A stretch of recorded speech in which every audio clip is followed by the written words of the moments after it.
दोस्तों, कभी कभी किस्मत इंसान को वहीं से उठाती है जहां वो खुद को सबसे टूटा और बेसहारा समझता है।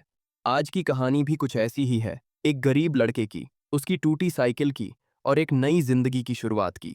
ये कहानी है बिहार के एक छोटे से गांव के लड़के मनोज की। मनोज का परिवार बहुत गरीब था। उसके पिता गांव के स्कूल में चौकीदारी करते थे और माँ घरों में बर्तन धोने जाती थी। घर में दो वक्त की रोटी भी कभी कभी किस्मत से ही नसीब होती थी। मनोज के पास एक पुरानी जंग लगी साइकिल थी। यही साइकिल उसके पापा ने कबाड़ से खरीद कर दी थी। वही साइकिल उसका स्कूल जाने का सहारा थी। वही गांव के बाहर दूध पहुंचाने का जरिया थी। और वही गांव के शहर से दवाई लाने का साधन थी। मनोज अपनी पढ़ाई से बहुत प्यार करता था। उसे पता था कि अगर कुछ बदल सकता है तो वो सिर्फ उसकी मेहनत है। स्कूल से लौटते हुए वो कई बार रास्ते में किसी पेड़ के नीचे बैठकर किताबें पढ़ा करता था। एक दिन गर्मियों की दोपहरी थी। मनोज स्कूल से लौट रहा था। तेज धूप में उसका पसीने से भीगा बदन और टूटी साइकिल से आती चरमराहट जैसे उसकी हालत की कहानी सुना रही थी। गांव के बाहर उसने देखा कि एक चमचमाती कार सड़क किनारे खड़ी है। कार के अंदर एक बुजुर्ग अंकल बैठे थे। माथे पर पसीना, चेहरे पर चिंता की लकीरें। पास में कोई नहीं था। मनोज अपनी साइकिल रोककर उनके पास गया। बोला, अंकल कुछ मदद कर दूं? अंकल ने थके स्वर में कहा, बेटा गाड़ी स्टार्ट ही नहीं हो रही। ड्राइवर कुछ सामान लेने गया है, वापस ही नहीं आया। आसपास कोई मैकेनिक भी नहीं मिल रहा। मनोज ने किताबों से पेन निकाला, बैग उतारा और कार के बोनट को खोलकर देखने लगा। गांव में वो अपने पड़ोस के एक पुराने मैकेनिक के पास कई बार बैठकर देखा करता था कि इंजन कैसे ठीक होता है। वही सब याद कर उसने कोशिश शुरू कर दी। आधे घंटे की मेहनत और पसीने से भीगा बदन, लेकिन कार स्टार्ट हो गई। अंकल के चेहरे पर राहत थी। उन्होंने जेब से 100 रुपये निकालकर मनोज को देने चाहे, लेकिन मनोज ने हाथ जोड़कर कहा, नहीं अंकल, मुझे पैसे नहीं चाहिए, आप बस आशीर्वाद दीजिए। अंकल ने उसका सिर सहलाया, उसका नाम पूछा और मुस्कुराते हुए बोले, भगवान तुम्हें बहुत बड़ा आदमी बनाए बेटा। मनोज अपनी टूटी साइकिल पर बैठा और फिर से निकल पड़ा।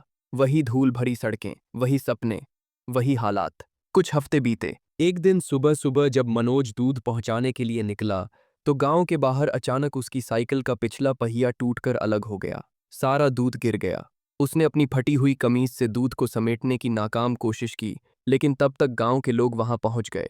किसी ने डांटा, किसी ने मजाक उड़ाया। घर लौटा तो पापा ने सिर झुकाकर कहा, बेटा अब इसे बनवाने के भी पैसे नहीं हैं। जो उधार था वो भी चुकाना बाकी है।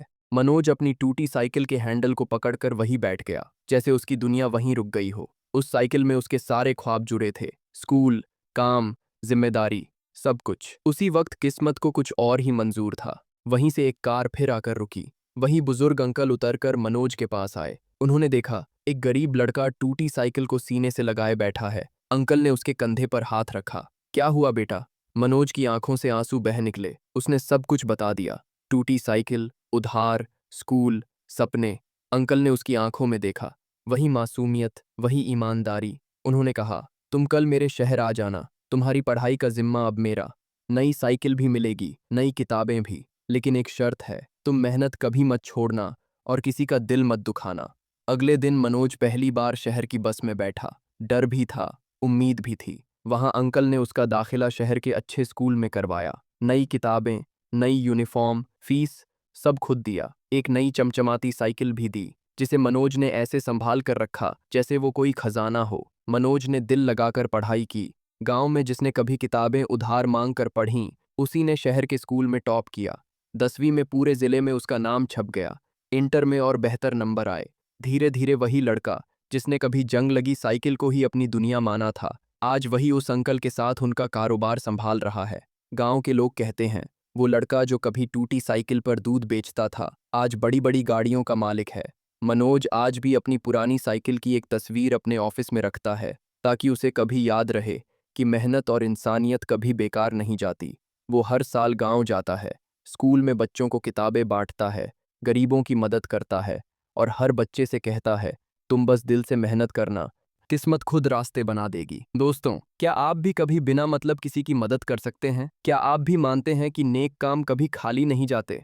अगर आपको ये कहानी अच्छी लगी हो तो इसे अपने दोस्तों के साथ जरूर शेयर करें। वीडियो को लाइक और चैनल को सब्सक्राइब करना ना भूलें। कमेंट में बताइए, क्या आप भी किसी अनजान की मदद करेंगे? मिलते हैं अगली सच्ची कहानी में। जय हिंद।